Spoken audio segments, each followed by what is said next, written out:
నమస్కారం. జై శ్రీరామ్. శ్రీరామనవమి శుభాకాంక్షలు. ఈ వీడియో నచ్చితే లైక్ చేయండి, షేర్ చేయండి, 10 మందికి చెప్పండి. ఇక ఇప్పుడు అసలు విషయంలోకి వస్తాం. అసలు ప్రపంచంలో ఏం జరుగుతుంది? సనాతన భారతీయ జ్యోతిష్య శాస్త్ర పండితులు చెబుతున్నట్టు రానున్న కాలమంతా వినాశనమేనా?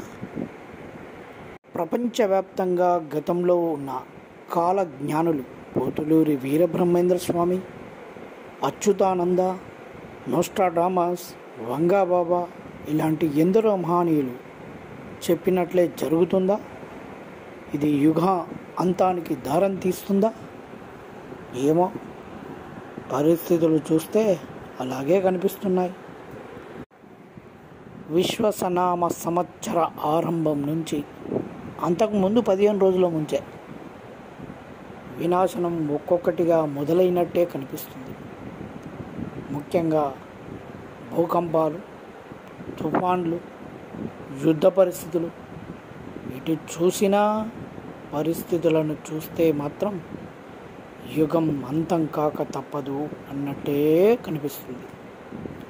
ఓవైపు రష్యా ఉక్రెయిన్ యుద్ధం, దానిలో అగ్గికి ఆజ్యం పోసినట్లుగా యూరప్ వ్యవహారం, మరోవైపు గాజాపై ఇజ్రాయెల్ దాడి, అది కాస్త యెమెన్, లెబనాన్, ఇప్పుడు అమెరికా ఇరాన్ మధ్య ఉద్రిక్తత, మళ్ళా పోతే ఇప్పుడు చైనా తైవాన్ మధ్యత కూడా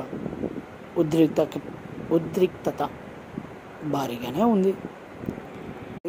మరోవైపు మొన్న థాయిలాండ్ భూకంపం, నిన్న జపాన్ భూకంపం, అదే అంతకుముందు రోజు నేపాల్ భూకంపం, ఇప్పుడు తీరా చూస్తే రామేశ్వరంలో 200 మీటర్ల వెనక్కు సముద్రం పోవడం, అంతకుముందు సముద్ర అట్టడుగులో ఉండే జీవరాశులన్నీ బయటకొచ్చడం, ఇది రచనలన్నీ మానవాళికి ప్రకృతి ఇస్తున్న వరమా, శాపమా?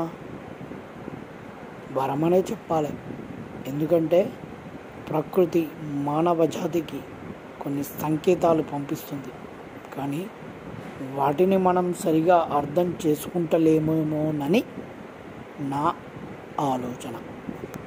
ఇకపోతే ఆ రామేశ్వరంలో 200 మీటర్ల మేరకు సముద్రం వెనక్కిపోయిందంటే సింహం 4 అడుగులు వెనక్కి వేసినట్టేనా? మరో భారీ వినాశనం తప్పదా? మన జ్యోతిష్య పండితులు చెబుతున్నట్టు ఇది కాల పరివర్తన కాలమేనా? చూద్దాం భవిష్యత్తు ఏం చెబుతుందో, ఏం వాస్తవాలు బయటికి వస్తాయో. జై హింద్, జై భారత్, జై సనాతన్.